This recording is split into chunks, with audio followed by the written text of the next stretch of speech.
Hi, welcome back to my channel.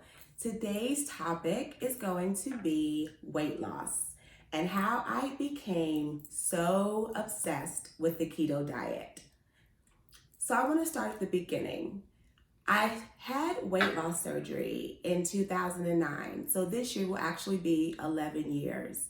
And I had weight loss surgery because I was super obese. I had diabetes, high blood pressure, sleep apnea, and high cholesterol. So I was taking several pills a day and having to sleep with a breathing machine at night. And that had gone on for several years. And so I just finally decided that I was ready to do something different. And so I had tried all of the weight loss. I tried Weight Watchers and the South Beach diet and exercise and Weight Watchers and everything, and nothing worked. I would lose a little bit of weight and then I would gain it back. And because I felt like my health was deteriorating, I just decided that weight loss surgery was the way to go. Now, it was a 2-year process for me. They make you go through all of these doctors that you have to meet, psychologists, to find out if you are really mentally capable of handling the surgery. Because as people who are overweight, we understand that it's not all about the food. There are some emotional things behind that. So they definitely want to get to the bottom of it and why that's happening. So I went through the whole process and they kept finding things on different little blood tests that they couldn't explain, and then we had to have more tests. So for me, it was a 2-year process before I actually had the surgery. So I had decided that I was going to work super hard. I was going to do everything they told me to do. I wanted to be like a textbook study for my life once I had the surgery. So I did. I had the gastric bypass surgery, and the first 3 weeks after surgery is just liquids. So I did just liquids. It was very hard, but I actually did it. And I lost 30 pounds within the first 3 weeks. So I was feeling really good about myself and decided that I was going to start working out as soon as the doctor gave me clearance to do so. So what I did was I started working out with Leslie Sansone. Shout out to Leslie. She has this series called Walk Away the Pounds, and I knew I was too big to run. I knew that I didn't feel comfortable going to the gym just yet. So I decided that I was going to start these workout tapes and do them every single night faithfully. Like, I didn't care if I got home at midnight, I was going to do one of her videos. I made that commitment to myself. And thinking back now, I wish I had that same tenacity, because I was just all about losing this weight, all about getting healthy, and nothing stopped me. So I would do these Leslie Sansone tapes, and then I just got this bright idea that I needed to set a goal for myself. And so I decided that I was going to run a 5K. And what you have got to understand about me is, before that, I had never exercised. I mean, I had done like a little bit of stuff, but not real exercise. And I had done different things like sit-ups and push-ups, but nothing that was really meaningful and that really showed me results. So to come up with the idea to participate in a 5K was crazy bonkers to me at the time.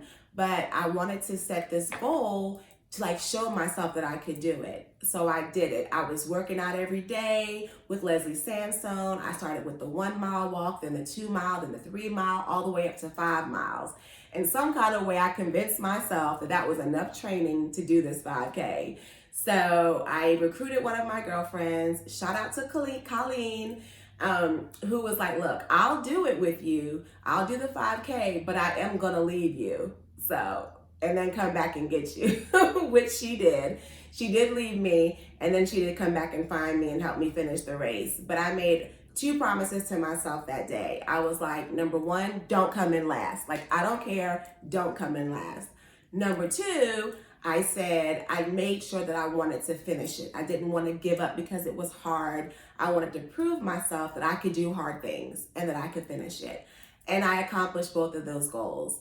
And looking back, I just remember crossing the finish line. I remember crying. I remember being so proud of myself that I had accomplished something that I thought was utterly impossible to do.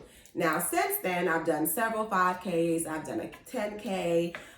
So I did kind of become this person that enjoyed doing these 5Ks, but back then it was like unheard of. So back to my story. So I started doing these tapes, working out, making little challenges for myself, and I began to see the weight fall off. When I started the process of this whole weight loss surgery journey, I was a size 26 and I weighed 286 pounds. My goal to begin with was, look, I'll just get into a size 12. Like 12 will be like amazing. Again, when you're a size 26, a 12 seems unachievable. So I started working out, started setting little goals, and I was losing the weight. I was doing so well, and I was flying through sizes. And I remember when I finally hit the ones, or what we call Wonderland, I went around work. I think when I weighed myself, I weighed like 197. And I literally put a piece of tape on my shirt that said 197. And people were like, what does that number mean? And I didn't tell them because it just was for me and about me, that I was so proud that I had made it to Wonderland. And so I was just working through these sizes, working through these different changes in my body. And I remember when I got to a size 12, I was like, I'm not finished yet. I know I have more to do. And then I became a size 10. And then I was like, nope, I still have more to do. And then I was a size 8. And then I was like, nope, I still want to keep going. And for some reason, I had just got this number or this size in my head that I wanted to be a size 6. And I became a size 6. So I went from a size 26 to a size 6. And it was a little bit crazy because people were like, ma'am, you're doing too much. And so I wound up losing a lot of weight, and I kept that weight off for a good amount of time, maybe about 3 or 4 years. I did fluctuate between a 6 and an 8. I feel like 8 is my sweet spot. So I did do really well. When I would go back to the weight loss clinic, they would be like, your textbook, like you did everything we told you to do, which made me kind of feel good. But I was very proud of myself, and I worked really, really hard. And then some life changes happened. I wound up getting divorced, and I remember telling my ex-husband, like, people are going to say that we broke up because I lost weight and now I think I'm all that. And I told him, I said, but you and I know the truth, so don't even let that happen. I mean, as Oprah would say, that's another episode. But what I will say is, once that happened, it kind of changed my trajectory of things, and it put me back in this dating scene, which I had never really had experience with because I had been overweight my whole life. I didn't do a lot of dating. So I felt really weird and awkward to have this space in my life now where here I am dating as a thin person, which was very different. So that was interesting. I wound up getting on Match.com. I wound up meeting several different guys, being in 2 or 3 relationships, and it was a really good experience for me, but it was definitely different than what I thought it would be to be dating in my 30s as opposed to dating in my late teens, early 20s, and that kind of thing. So that was its own experience. But in the midst of that, you know, when you're dating, you start putting on that love weight, and you know, at that point, I had found my husband, or who would become my husband, and we would be dating and going out, and of course you eat out and you start putting on weight, you know, and so probably in a span of 4 to 5 years, I put on about 50 pounds. And so I decided that I wanted to lose weight. So I had gone back to the surgery center because I was like, look, y'all gotta fix this, make my stomach small again, I'm gaining weight. And it was just, I know it was nobody but God, because I literally, the night before I went in to have a consultation again with the weight loss clinic, I found keto.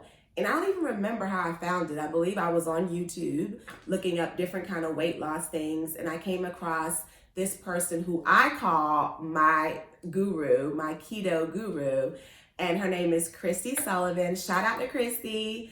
And she had this YouTube page where she, one of her videos was called My Failure Story. And I remember reading through it, and it just hit home with me because I too had had weight loss surgery, and she had had weight loss surgery, and she, it wasn't that successful for her. And, here I am, have gained all this weight back, and listening to her video, it just, I don't know, it just awoke something in me. And it made me think that maybe I can do it differently. Maybe I didn't have to have, revision surgery.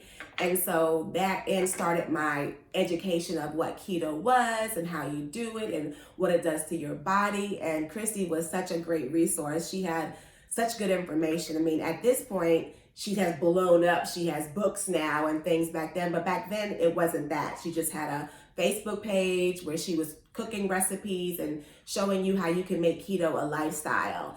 And so I began to follow her and look at her recipes and, reach out to her when I had questions. And she was so gracious and would answer my questions. And that's kind of how I got on the keto wagon about 3.5 years ago. And nobody was really talking about keto then. I mean, I think very few people even knew what it was. And now I look and it's everywhere. People have keto YouTube channels and keto cooking and keto stuff in the grocery store. But when I first started, those things were not around. But through the years after I started doing keto, I lost almost about 50 pounds. And I was doing really well. And then I got married. And again, when you get married and, you marry someone who's not doing keto, it kind of presents a little bit of a cooking challenge. And I think I just got comfortable and just stopped really taking care of myself, stopped working out, stopped eating right. And so now, 2020, I have decided to get back on the keto train. I know that it's what works best for me. It's what helps me lose weight. It makes me feel not deprived. It makes me feel like I am nourishing my body. I'm healing my body from the inside out. And a side note is that I actually lose weight rather quickly. So that's my journey that I'm on right now. And I just started 2.5 weeks ago. When I weighed in 2.5 weeks ago, I weighed in at 178.5.